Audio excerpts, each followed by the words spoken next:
Hello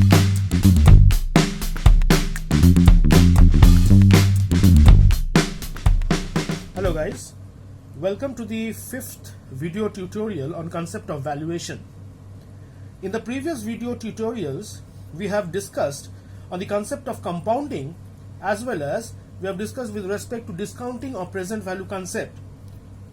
Today, we will be discussing on the present value of a series of cash flow.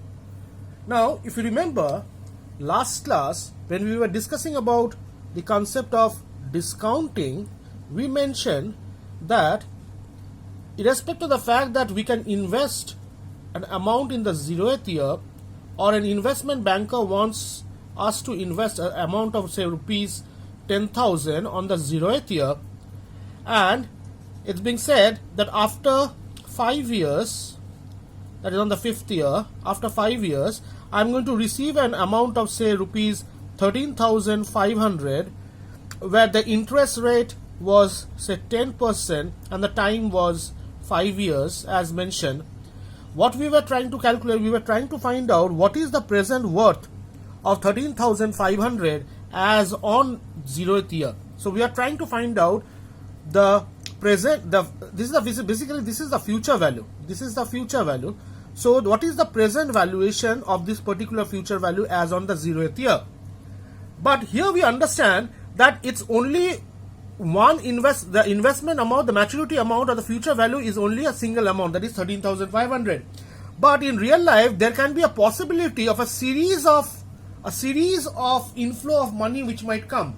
Now in a business situation, it is very natural that returns received by a company are spread over for a number of years. In the sense, what I mean by saying is, you have a span say 1 year, 2, 3, 4, say 5, as well as the 0th year. Now, a company has an option to invest in 0th year, and say for example they have an option of investing 50,000 rupees on the 0th year, and the kind of return which they are planning is that maybe 10,000 rupees first year, 10,000 rupees second year, 20,000 rupees third year, 20,000 rupees fourth year, and say 30,000 rupees on the fifth year. Now, if we add up, say 50,000 is the investment amount which they are required to do in the 0th year. The company is right now deciding what to do. After first year, they are going to receive 10,000 rupees. Here what we said, this was only a single future value which we are going to get a maturity amount.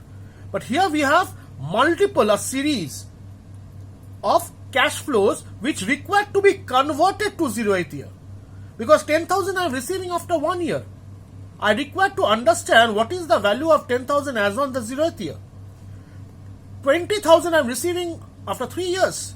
I require to find out what is the current valuation, what is the present value of rupees 20,000 as on the 0th year. Because we know with time value of money falls.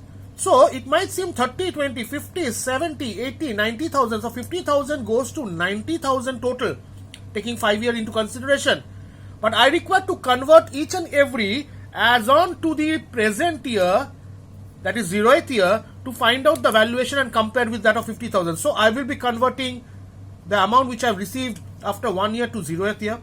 I will be converting the amount which I have received on the second year to the 0th year.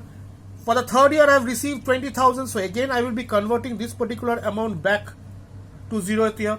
Fourth year I have received 20,000. So this amount also required to go back and I discount it till 0th year, and fifth also in a similar way. So this is what the structure is, that with respect to a series. So what happened? In a business situation, it is important that return received by a firm are spread over in a number of years, as per the spread over in a number of years. An investment made now may fetch a return for a period after some time. Every company will try to know whether it is worthwhile to invest or to forego a certain sum now. In anticipated of a return, he expected to earn over a number of years. So that's the expectation of earning in the number of years. So how we calculate this? This is the calculation which we have done last time, was the conversion of a single future value to be converted to its present value. That's what we have done. Now, if it's a multiple, so what we do, we try to take all the inflows, future inflows into consideration before we start calculating it. So let's discuss about the formula. So the formula is present value will be equal to, the present value will be equal to future value year 1.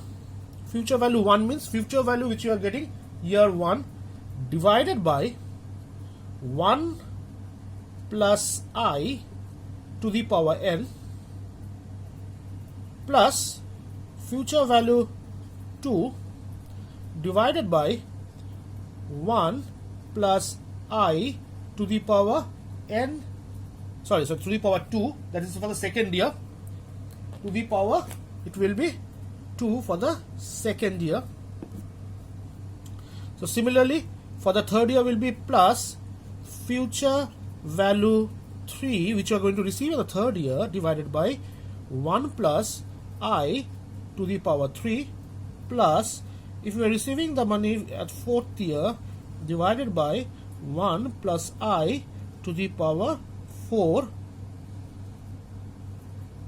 dot dot dot dot. So n I have written, so I can write this as 1 also because this is for the first year. So FV divided by 1 plus I to the power 1 plus future value 2 divided by 1 plus I to the power second year. The future value for the third year FV3 divided by 1 plus I to the power 3 with the number of years. Now let's take an example.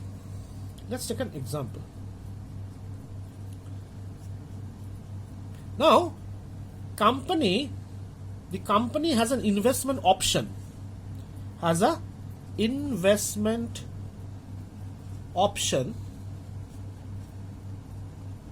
of investing something around say 7,200 rupees. So company has an option of investing rupees 7,200. Now it's being said that say year and cash inflow. So year after first year, second year, third year and say fourth year. Year and cash inflow. So after first year, if you invest 7,200, after first year you are going to get 1,000 rupees. Second year you are going to get 2,000 rupees. Third year 3,000 rupees. Fourth year 4,000 rupees. Now if I add up all this, 4, 3, 7, 8, 9, 10,000. So I invest 7,200 and in 4 years I get 4, 3, 7, 8, 9, 10,000 rupees, which seems good. It might seem good because we just have added up, but we are aware of the fact that there is a concept known as time value of money. There is a concept which is known as discounting, because the value of money falls over a period of time. So 4,000 after 4 years will not be the same as on the 0th year. So what we do, we try to use this particular formula. So present value is equal to future value FV1 divided by 1 plus I, so is 1,000 divided by 1 plus, say for example, the discounting rate is given as 10%, 0.10 to the power 1 plus it's 20,000, 2,000 divided by 1 plus I, we have already considered it to be 10%. So we have considered the discounting rate to be say 10%. So divided by 1 plus 0.10 to the power 2 plus, for third year it's 3,000 divided by 1 plus I or 0.10 to the power 3 plus 4,000 divided by 1.10 to the power 4. So now we require to use a calculator in order to find this. So 1000 divided by 1.1 to the power 1. So 1000 divided by So let me make the structure so it becomes easier for us to solve. So it's 1.1 to the power, for the first one is 1, so it's 909.09. Let me take 2 decimal. For the second one, it's 2000 rupees, and to the power 2, so it's coming plus 1652.89.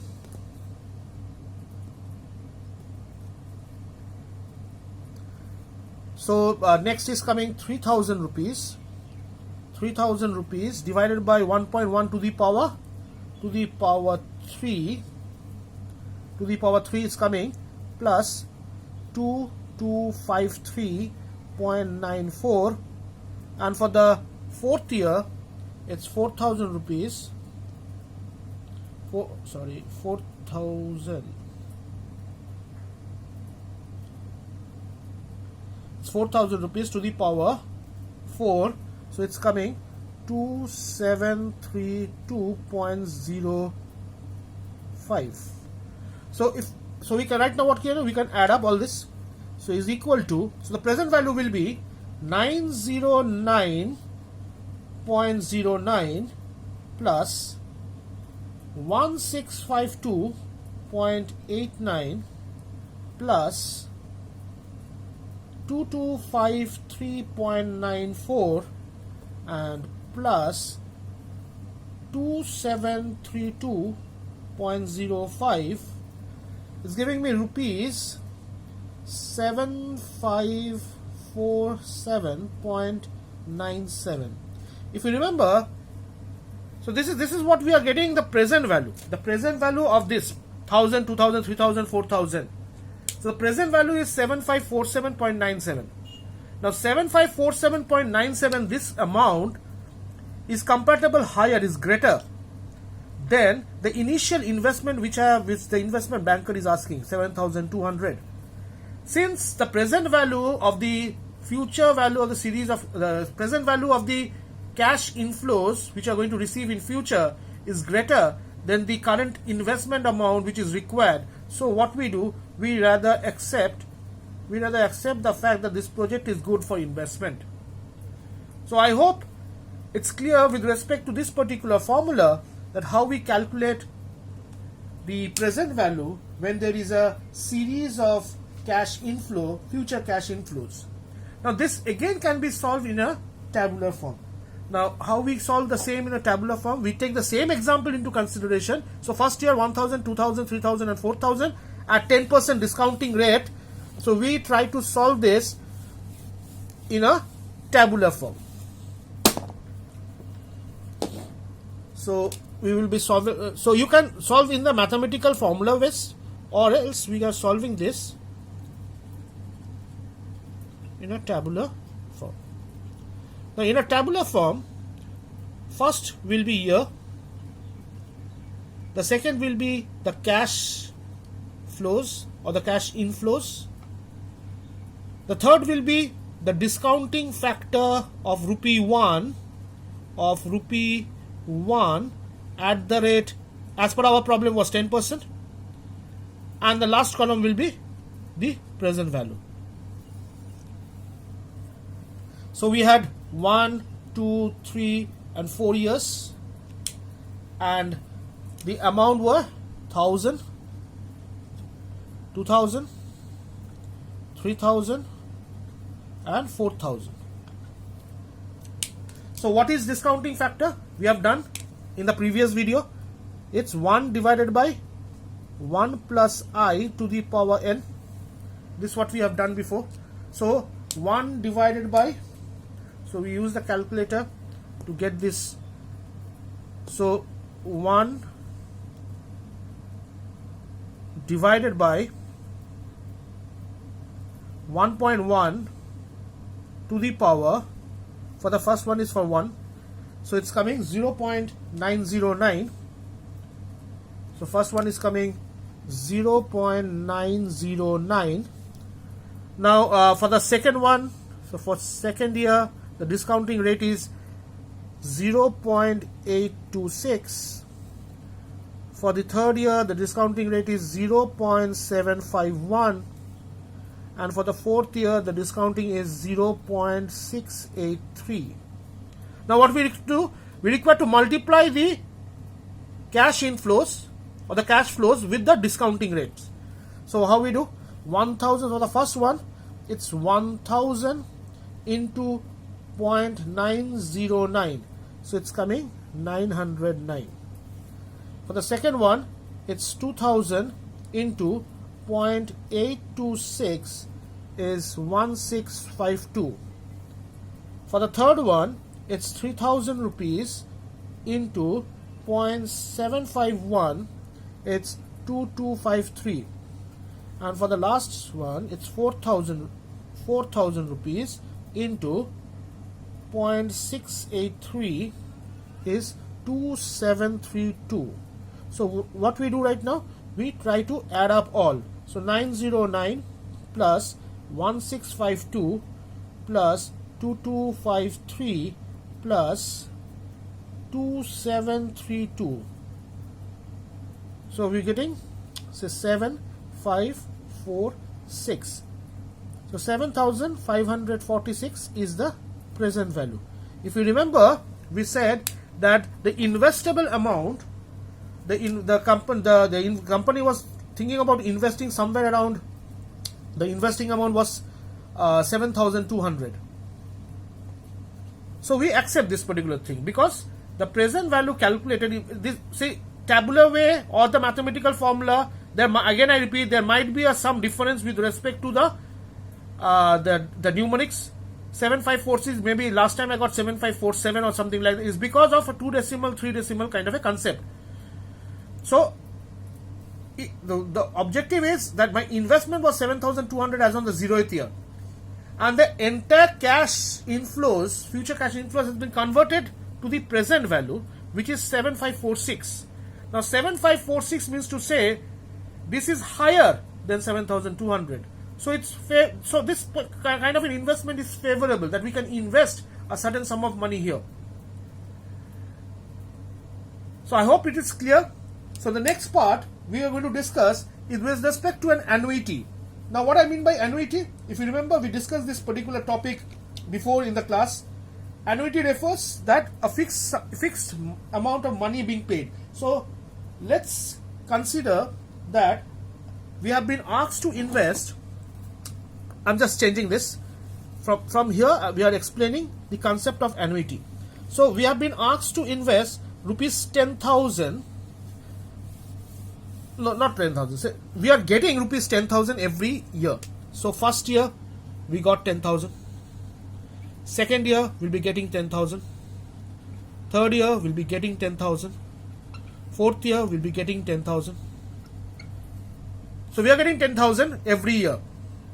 So if I calculate, now how to calculate this, the present value? So what I do, I apply the discounting rate. So for the first year, it's 10,000 into, for the first year, it will be 10,000 into 909, 10,000 into 0.909. This is an annuity. So how much we are getting? So we are getting 909090. So similarly for the next part, it's for 826 we are getting 8260. For the third year, it's 0.751. The value of rupee 1 has deteriorated further or declined or discounted further. So 10,000 as on date will be 7510 only. And for the last one, which is 0.683, which is equal to 6830.